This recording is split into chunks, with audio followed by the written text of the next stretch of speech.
Licence મેળવવાની પ્રક્રિયાને વધુ પારદર્શક અને હાઈટેક બનાવવા માટે સરકાર મેન્યુઅલ પદ્ધતિ બંધ કરીને હવે સંપૂર્ણપણે એઆઈ થકી ડ્રાઇવિંગ ટેસ્ટ લેવાનો મોટો નિર્ણય કર્યો છે.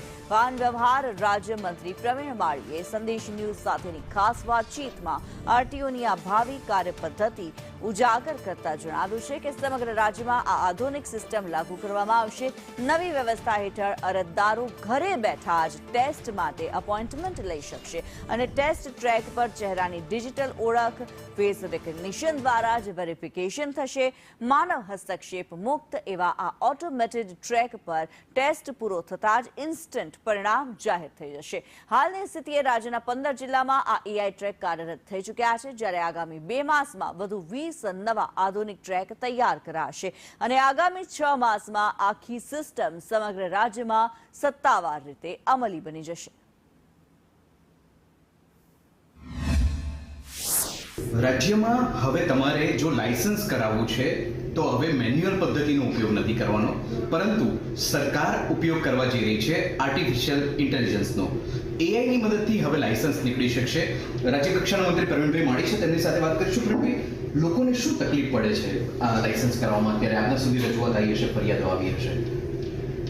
વર્ષોથી આપણે સાંભળતા આવીએ છીએ કે ડ્રાઇવિંગ ટેસ્ટ આપવા જઈએ એટલે અનેકવિધ પ્રોસેસમાંથી પ્રક્રિયાઓમાંથી પસાર થવું પડે છે અને છેલ્લે ફેલ પણ થતા હોય છે. ઘણીવાર આપણને એવું લાગતું હોય છે કે મારા સાથે અન્યાય થયો છે.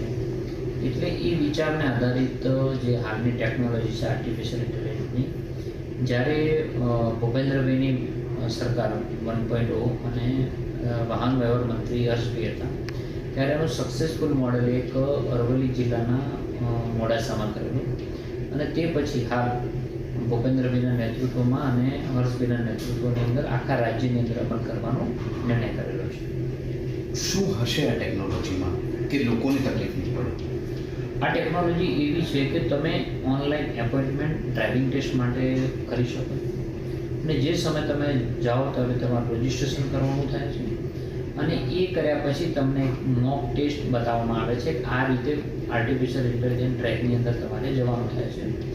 માણસનું ફેસ રિકગ્નાઇઝ થાય છે, કોઈ અધિકારી હાજર નથી રહેતા અને જેવા તે ટ્રેકની અંદર જાય છે એ તમામ વસ્તુ કોમ્પ્યુટરની અંદર રેકોર્ડ થાય છે અને જ્યારે બહાર આવે છે તો એ પાસ કે ફેલ ઇન્સ્ટન્ટ જ ત્યાં પરિણામ આવી જતું હોય છે. એટલે જે વિશ્વસનીયતા છે એ વિશ્વસનીયતા 100%ની છે, હ્યુમન ઇન્ટરવેન્શન નથી અને સાથે સાથે આપણી જે ફર્સ્ટ પ્રાયોરિટી છે એ કોઈ પણ માણસને લાયસન્સ આપતી વખતે રોડ ઉપર એ કેમ ચાલી શકવાનું છે એની ક્ષમતા કેવી છે એ અમારી ફર્સ્ટ પ્રાયોરિટી છે. સર, તો આપે કહ્યું કે અરવલ્લીમાં પાયલોટ પ્રોજેક્ટ કર્યો હતો. અત્યારે રાજ્યમાં ક્યાંય અમલી કરી દીધું છે કે પછી આવનારા ભવિષ્યમાં 1-2 મહિનામાં કેટલી જગ્યાએ થવાનું છે એ પ્રકારનું કોઈ આયોજન છે? હાલ 15 જિલ્લાઓની અંદર આ આર્ટિફિશિયલ ઇન્ટેલિજન્સ ટ્રેક ચાલુ થઈ ગયા છે. આવનારા 2 મહિનાની અંદર 20 જગ્યાઓ ઉપર ચાલુ થવાના છે અને આવનારા 6 મહિનાની અંદર સંપૂર્ણ રાજ્યની અંદર આ સિસ્ટમ લાગુ થઈ જવાની છે. ભૂપેન્દ્રભાઈ અને હર્ષભાઈના નેતૃત્વની અંદર રાજ્ય સરકારની આ પહેલ એ સર્વત્ર દેશની અંદર મોખરે રહેવાની છે, મને વિશ્વાસ છે. આભાર સર, વાત કરવા બદલ.